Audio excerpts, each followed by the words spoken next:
Boa tarde, meus amigos, tudo bem? Aqui nós temos esta planta, a Cattleya lodigese. Essa planta, ela é uma das plantas que tem melhores formas, mesmo plantas de origem natural, mesmo plantas nativas, elas apresentam uma forma muito boa. Entre essas Cattleyas do grupo da harrisoniana, entre as Cattleyas do grupo da intermédia, entre as Cattleyas do grupo da forbese, essa é a que apresenta a melhor forma. Tá vendo como que é o formato dela? Pétalas e sépalas bem arredondadas, vou virar atrás para vocês verem. As sépalas são bem largas. É uma planta que tem uma boa triangulação. Para quem é colecionador raiz, para quem é entendido de orquídea, e com certeza a maioria aqui é muito mais do que eu, sabe do que eu tô falando, né? Tô falando dos critérios técnicos, dos critérios de avaliação de plantas, né? Para quem vai fazer exposição, para quem vai colocar uma planta dessa num stand, certo?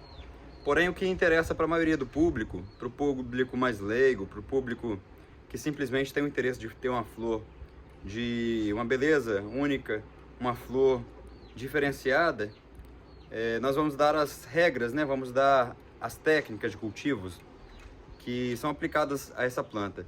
Essa daqui é uma planta basicamente de pequeno a médio porte, tá? Ela fica maior do que isso. E essa planta ela precisa de uma boa luminosidade. Vou mostrar o sombrite. Não dá pra ver por causa da luz solar, né? Ainda tá bem claro. Tô gravando esse vídeo aproximadamente 2h30 da tarde. Olha a claridade que entra no orquidário. Ou seja, é uma planta que gosta aí entre 50% e 70% de claridade, tá, pessoal? Tem plantas dessa daqui, inclusive, em regiões mais frescas, em regiões onde tem menor incidência de calor, que essa planta consegue ser cultivada, por exemplo, a sol pleno. Assim como a harrisoniana, assim como a intermédia, assim como a forbese, conseguem ser cultivadas a sol pleno ou quase a sol pleno. Então é uma planta que a primeira técnica, a primeira regra para se cultivar bem ela é ter uma boa luminosidade, certo?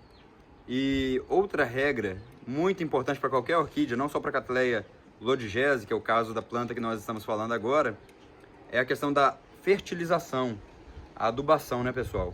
Se vocês puderem dar uma vez por semana uma adubação nessa planta aqui, é interessante. Mas, na pior das hipóteses, se você não tiver condições de dar essa fertilização uma vez por semana, tu pode fazer ela uma vez por mês. Se tu não tem tempo, paga alguém para poder fazer essa fertilização, porque a planta vai dar uma flor de melhor qualidade, uma flor com mais substância, ou seja, que vai durar um pouco mais de tempo. E é claro, vai manter a saúde do vegetal. Olha a coloração desse vegetal, pessoal. Olha a cor dessa Cattleya lodigese. Olha o enraizamento, certo? Raízes com pontinhas verdes crescendo. Isso é um ótimo indício, né, de que a planta está indo bem. Aqui ela está plantada com brita e um pouquinho de esfagno, um pouquinho de folha seca que caiu aqui naturalmente. Porque aqui eu tenho o pé de baga, né, o pé de mamona, Ricinus communis. Então acaba caindo alguns detritos, né? E eu deixo, porque acaba fertilizando a planta. Eu não sou muito chegado a adubo orgânico não, mas às vezes é interessante um adubozinho orgânico, né? Uma fertilizaçãozinha orgânica. Ela é uma planta que o substrato tem que ser dessa forma, bem drenado, substrato de boa durabilidade. Não adianta colocar madeira podre, tá, pessoal? E nem madeiras que apodrecem muito rápido, como pinos, como eucalipto e tal.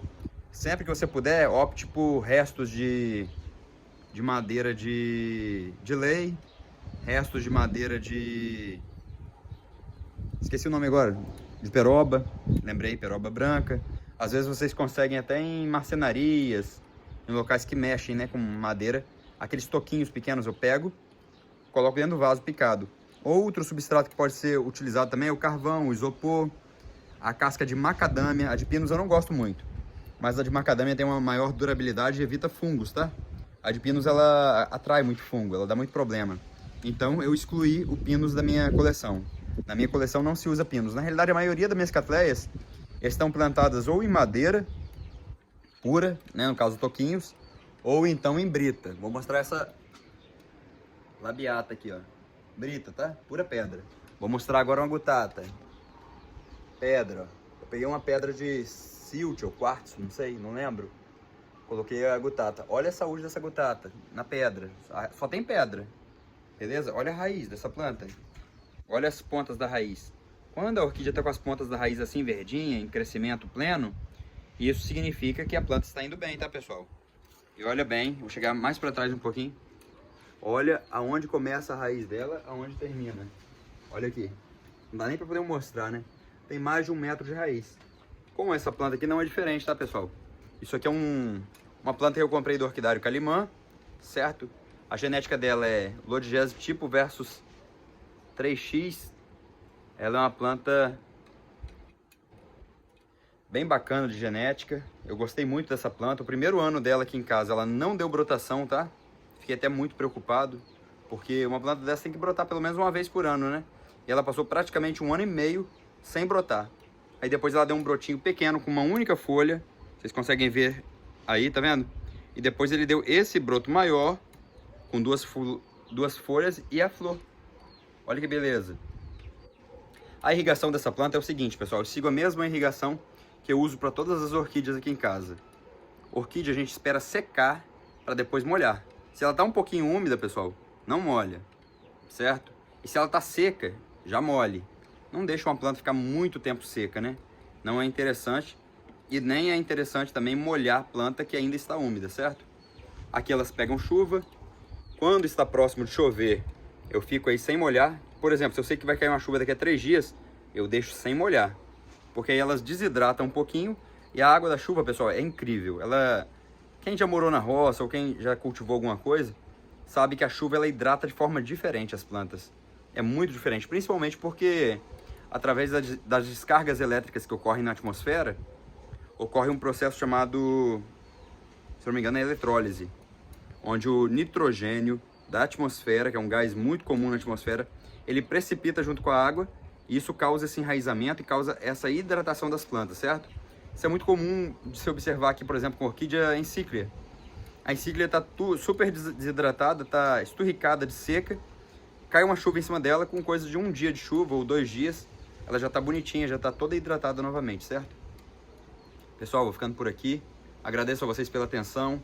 Espero que eu possa ter ajudado vocês um pouco com relação ao cultivo dessa planta linda, Cattleya lodigese. Vale a pena ter na coleção. E em breve eu estarei polinizando e mandando para o laboratório para produzir mudas dessa planta. Belíssima planta, né? Até logo, pessoal. Até mais. Um abraço.